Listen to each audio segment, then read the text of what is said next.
been reading this book now for like a week and I just can't put it down. You're definitely going to want to buy a copy.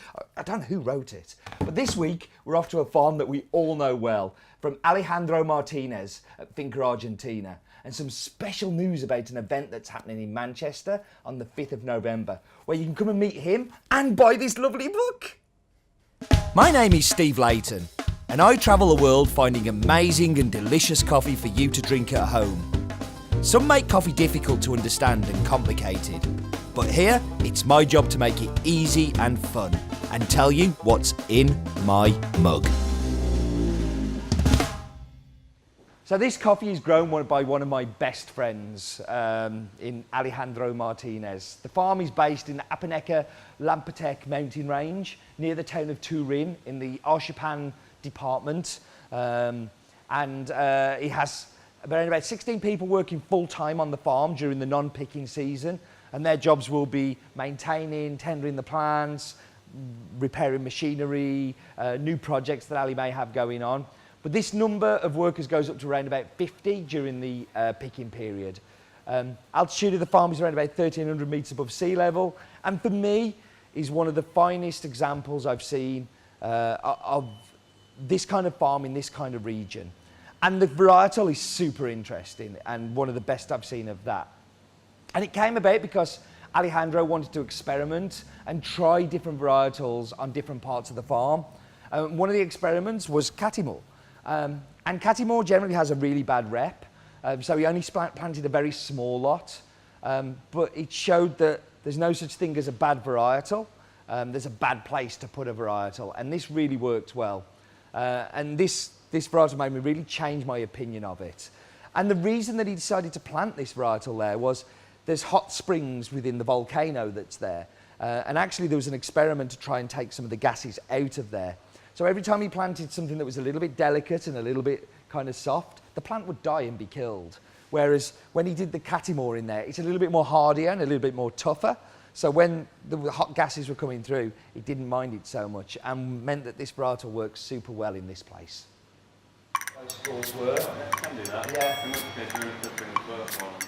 Okay, so you join me here where these have been sitting for 4 minutes. So I'm going to break the crust and stir it 3 times. If you've watched the cupping guide, you understand how to do this.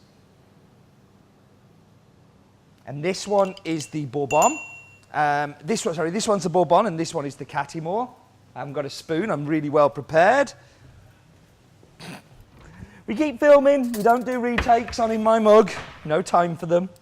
So I just clear off the top of the cup, like so.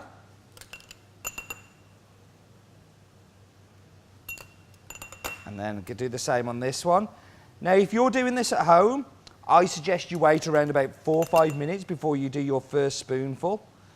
But because I'm a seasoned professional, don't try this at home. I actually have a mouth that can take quite hot temperatures.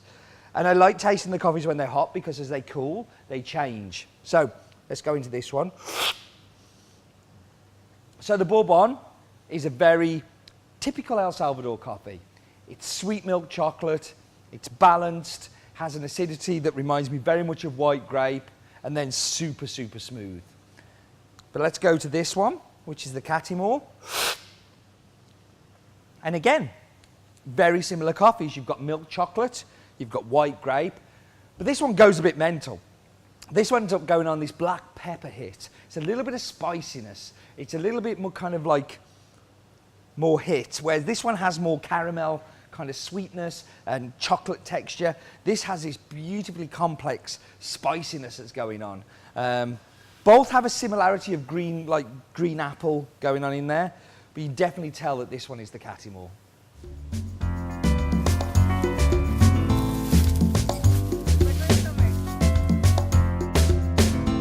Grow, my beauties, grow. Hello, I am Farmer Steve, and I'm going to tell you a little bit about Catimor. So Catimor grows and produces fruit very quickly and has a super high yield. It's incredibly pest resistant and also resistant to leaf rust, and it will grow well at much lower altitudes than some traditional Arabica. Better, in fact, than many other commercial available varietals. Sounds perfect, but the problem comes in the cup, and in cup quality.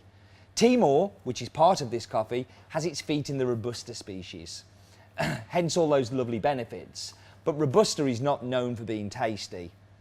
Finca Argentina has worked hard to get this coffee to grow where it was growing. It was very difficult land where varietals wouldn't normally grow. But this has been able to grow perfectly on these hot and dry lands where normal traditional Bourbon or Pacas or Pacamara varietals wouldn't grow as well. It also spreads the risk. So should they be hit by leaf rust at any point, this coffee is resistant to leaf rust and also gives us a deliciously different coffee to try and to taste. And in the cup is an excellent example of a Catimor can work.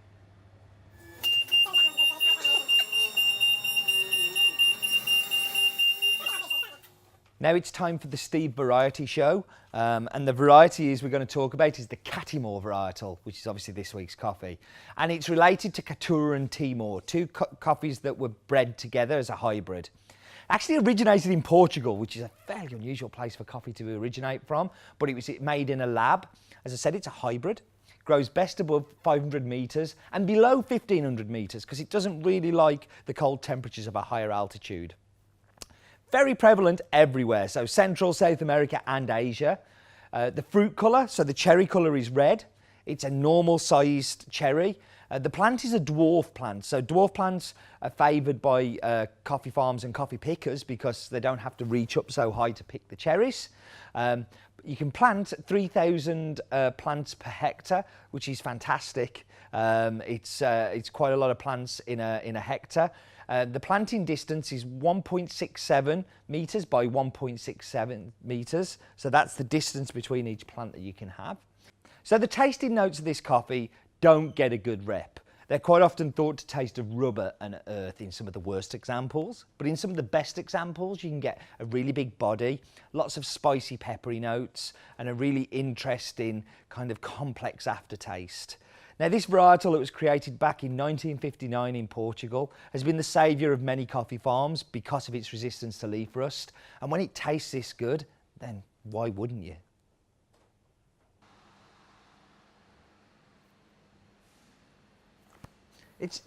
I just can't put it down. I'll put it down. Look at that, amazing. So, 5th of November. My mug here is for Cup North, which is where we're going to be launching the book. Now, you can come and watch me talk about the book if you like, or you can come and meet Ali and Brian from Kariga Estate in Kenya, come and talk about their part of being in the book as well. It's going to be held in Manchester. If you search Cup North Manchester, you will find all of the details for the website. I'm going to put a link on the screen now for where you can find out details of tickets. Come along, come meet Ali, come meet Brian, come meet me, come buy a book, come have a signature. I promise to scribble all in your books. But it's going to be a really fun day. There's going to be lots of coffee to try as well. And you get a chance to do a cupping with Brian, with his coffee, and with Ali on his coffee. We've also got a very special varietal pack that we're going to be having for sale there, very limited edition. So you should definitely come along to Cup North. So let's taste the coffee. So in the cup, just as at the cupping table, which is over there, it's a very typical El Salvadorian coffee. Sweet milk chocolate, balanced, a little bit of white grape acidity, and super smooth. But where this is crazy different is the aftertaste. You get a real black pepper aftertaste, something that I've never ever found in El Salvadorian coffee, except in this amazing Catimor. So lucky to have this coffee and so excited the relationship I have with Ali. So been friends with Ali since 2008 and it's gone from being a sample sent through the door to now be one of my closest friends. Ali has a long history of working, long history because he's really old, but he has a long history of, he worked in the US for a while as a city banker in New York, and then went home when his son was born and moved back to El Salvador to be around his family, and the call was just too strong for him to go. And while in El Salvador, he didn't have a job, and started to help his father with some of his business interests and investments. And this is where Ali became a farmer and took over from, his father inherited from his grandfather, and the farm was just ticking along and not really doing a great deal. Ali has kind of picked it up and really done, kind of like focused on quality, focused on it being fantastic. He's took the amount of coffee that was grown drastically down and has now turned it round to be more successful again. And very lucky to be working with him. And he's a good lad. So we have good coffee. We have good events. We have good Catimors. We have a good book. Have I mentioned my book? Yeah, no, it's been a great episode. I really hope you can come to Cup North. Please do. Come and say hi. Come meet Ali and Brian. I mean, they're going to be the superstars of the show. But yeah, thank you for joining me as always. And do remember, life is too short for bad coffee, bad books. I'm a published author, don't you know?